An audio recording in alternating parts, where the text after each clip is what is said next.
The autumn of 1883 had been merciless to the Arizona Territory, bringing drought, failed crops, and desperation that drove good men to bad choices and bad men to worse ones.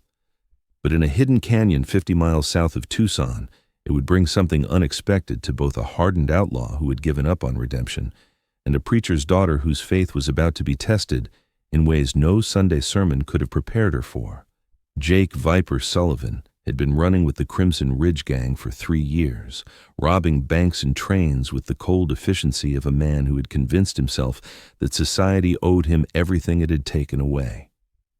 At 28, his face bore the harsh lines of someone who had chosen violence over hope, and his reputation for ruthless precision made him valuable to outlaws and feared by lawmen throughout the territory.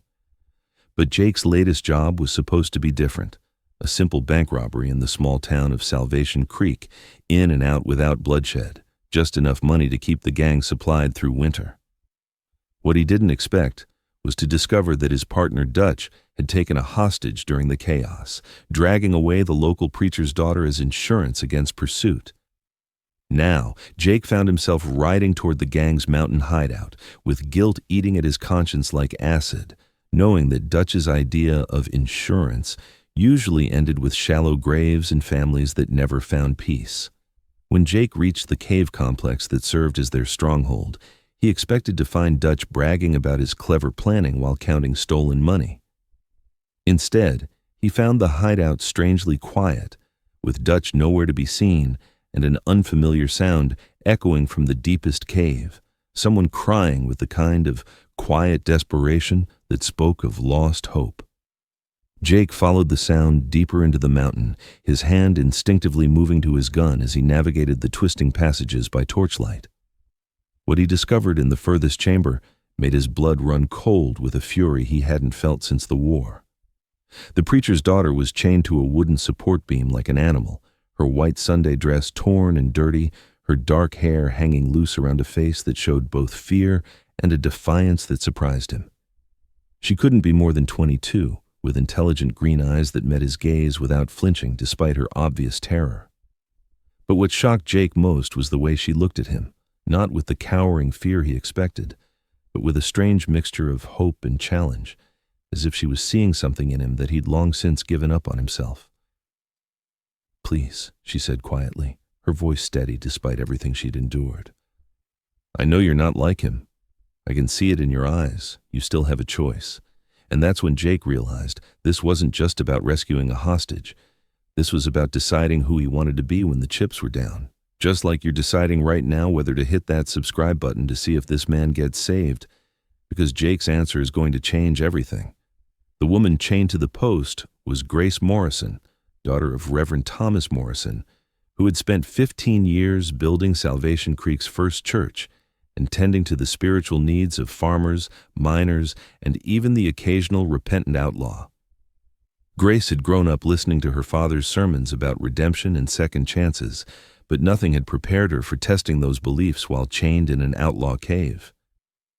Jake studied her face in the flickering torchlight, seeing courage that should have been broken by her ordeal, but somehow remained intact.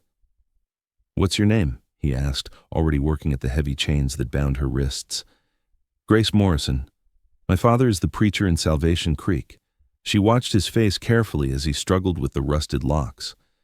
"Your friend said he was going to sell me to slavers in Mexico unless my father paid a ransom the town could never afford." Jake's jaw tightened with rage at Dutch's betrayal of even their limited code of honor. "Dutch isn't my friend, and those chains are coming off right now." As Jake worked to free her, Grace studied his weathered features with the same intensity her father used when reading scripture. "You're not what I expected from an outlaw," she said quietly. "What did you expect?" "Someone without conscience, someone who couldn't be reached." Grace's voice grew stronger as feeling returned to her freed hands. "But you're angry about what happened to me. That means you still know right from wrong, even if you've been ignoring it." Jake helped Grace to her feet, steadying her when she swayed from hours of confinement. "Knowing right from wrong and being able to choose right are different things, Miss Morrison. I've done things that can't be undone." Have you killed innocent people? Grace asked directly. The question hung in the air between them like smoke from the dying torch. Jake met her steady gaze, seeing no judgment in her eyes despite everything he represented. No. Banks and trains, never people who didn't choose the fight. Then you're not beyond redemption, Grace said with absolute conviction. My father always said that as long as a man's heart can still feel shame for his actions, God isn't finished with him yet. What Grace didn't know was that her words were hitting Jake like bullets, each one finding the parts of his soul he'd tried to bury under years of anger and justified revenge. Here was a woman who had every reason to hate him, speaking to him about second chances and divine forgiveness with the same calm certainty other people discuss the weather. But the biggest shock was yet to come. As Jake led Grace through the cave passages toward the entrance, they heard horses approaching, Dutch returning with the rest of the gang, and from the sound of their voices, they weren't planning to honor any ransom demands. Change of plans, Dutch's voice echoed off the canyon walls. Town's organized a posse. We're heading to Mexico tonight and the girl's coming with us. She'll fetch a good price from the right buyers. Jake felt Grace tense beside him, her hand instinctively gripping his arm. In that moment, he faced the choice that would define the rest of his life. Stick with the only family he'd known for 3 years, or risk everything to protect a woman whose faith in his potential for good was either naive or prophetic. There's another way out, Jake whispered, leading Grace deeper into the cave system. But it means trusting me completely, and it means we're both going to be hunted by very dangerous men. Grace didn't hesitate. I'd rather die free than live as a slave, and I'd rather trust a man who's struggling to do right than one who's comfortable doing wrong.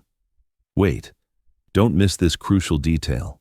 Jake's knowledge of the cave system came from months of hiding from posses and rival gangs, learning every tunnel and escape route in case the hideout was ever compromised. What he hadn't expected was how Grace would handle the dangerous journey through narrow passages and treacherous climbs that would challenge even experienced outdoorsmen. The preacher's daughter surprised him completely. Instead of the delicate, helpless woman he'd expected, Grace proved to have the practical toughness of someone raised on the frontier. She followed his whispered instructions without question, moved silently when necessary, and never complained about torn clothing or scraped hands as they navigated the mountain's hidden passages. Where did you learn to climb like that? Jake asked as they paused to rest in a natural chamber halfway through their escape route. Grace's smile was visible even in the dim light filtering through cracks in the stone. You think preachers' daughters only learn needlepoint and hymn singing? I've been exploring these mountains since I was 12, looking for lost sheep and helping my father reach isolated homesteads.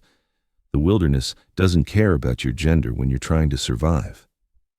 Her competence and courage impressed Jake more than her beauty or her words about redemption.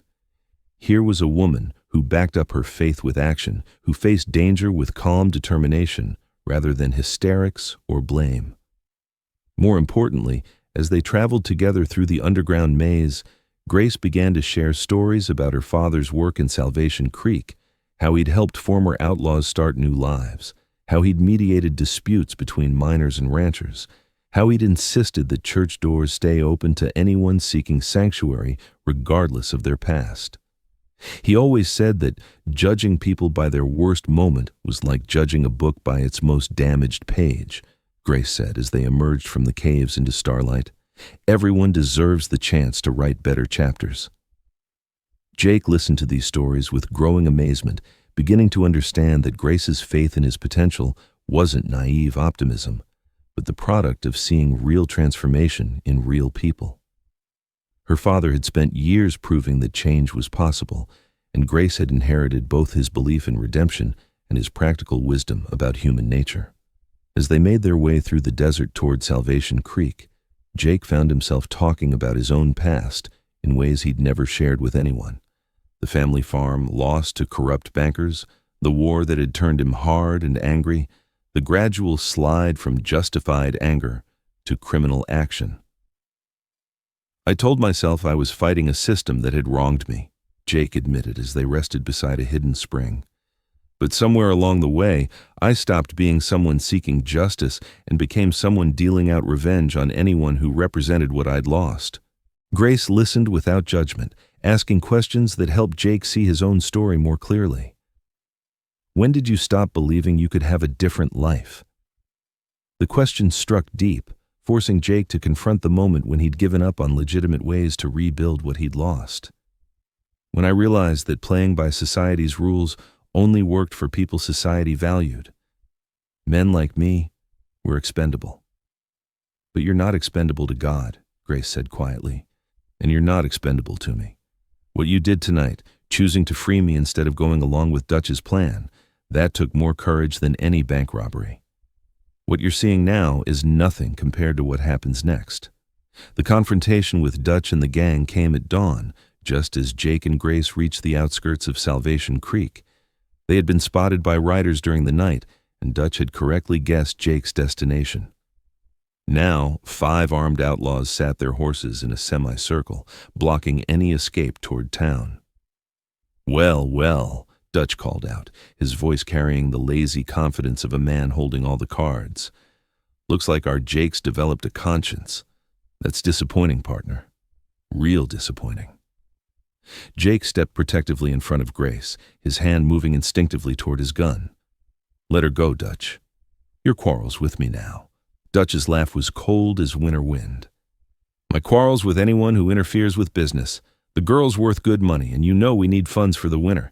Don't let one pretty face make you forget where your loyalties lie." "My loyalties," Jake said quietly, "lie with doing what's right." Something I should have remembered a long time ago. The tension stretched taut as both sides calculated odds and angles, but before violence could erupt, Grace stepped forward with surprising calm. "Mr. Dutch," she said, addressing the outlaw leader directly, "I have a proposition for you. Let me return to my father, and I'll convince him to organize a collection from the church congregation. Real money, not ransom paid under threat, but a gift freely given to help you and your men start over somewhere else." Dutch's eyes narrowed with suspicion. "What kind of fool do you take me for, girl? Why would your father help outlaws?" "Because that's what he does," Grace replied simply. "He helps people who want to change their lives. The question is, do you want to keep running and stealing until you're dead or in prison, or do you want the chance to become something better?" The offer hung in the desert air like heat shimmer, impossible to ignore, but almost too radical to believe. Jake watched Dutch's face, seeing the war between greed and a desperate hope that maybe, just maybe, there was another way to live. But Dutch's response revealed the fundamental difference between men who could change and men who had chosen their path too completely to turn back. "Pretty words, preacher's daughter, but I know what I am. And what I am doesn't get to sit in churches and pretend to be respectable." His hand moved toward his gun. "Jake, you got 10 seconds to choose your side." That's when Jake made the choice that would echo through the rest of his life. Not just the choice to draw faster and shoot straighter than his former partner, but the choice to believe that Grace Morrison might be right about second chances and new chapters. And that's when the most incredible transformation began. The gunfight lasted less than 30 seconds, but its aftermath would reshape lives for years to come. When the smoke cleared, Dutch lay dead in the desert sand. 2 of his men had fled toward Mexico, and the remaining outlaws had thrown down their weapons rather than face Jake's deadly accuracy. But what happened next surprised everyone, including Jake himself. Instead of killing or driving off the surrendering outlaws, Grace stepped forward with the same calm certainty she'd shown throughout their ordeal. "My father's offer stands for all of you," she said, addressing the frightened men. "Salvation Creek needs workers for the harvest, and there are ranches beyond town that need hands. If you're willing to work honest jobs for honest pay, we're willing to help you start over." Jake stared at her, seeing the embodiment of everything he'd stopped believing in. The possibility that people could choose to be better than their worst moments, that communities could offer second chances instead of just punishment, that faith could transform lives instead of just judging them. The town of Salvation Creek lived up to its name that day, as Reverend Morrison organized work for 3 former outlaws while his daughter tended to their wounds and fed them their first honest meal in years. Jake found himself working alongside men he'd once called partners, learning that the satisfaction of earning money was different from the temporary thrill of stealing it. More importantly, Jake discovered that Grace's faith in his potential wasn't misplaced.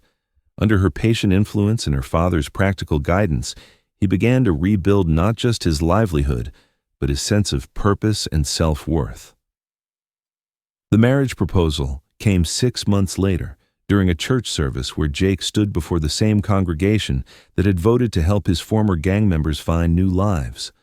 When Grace said yes, there wasn't a dry eye in the building, including among the men who had once followed Dutch and now worked honest jobs thanks to her family's radical commitment to redemption.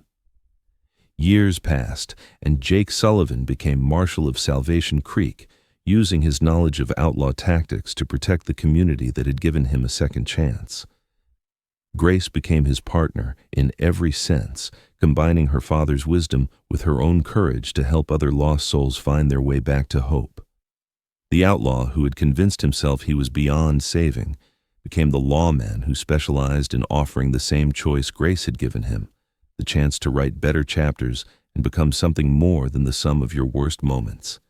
If this story moved you, if it reminded you that everyone deserves the chance to choose better when they're ready to do the hard work of change, then you've found your home.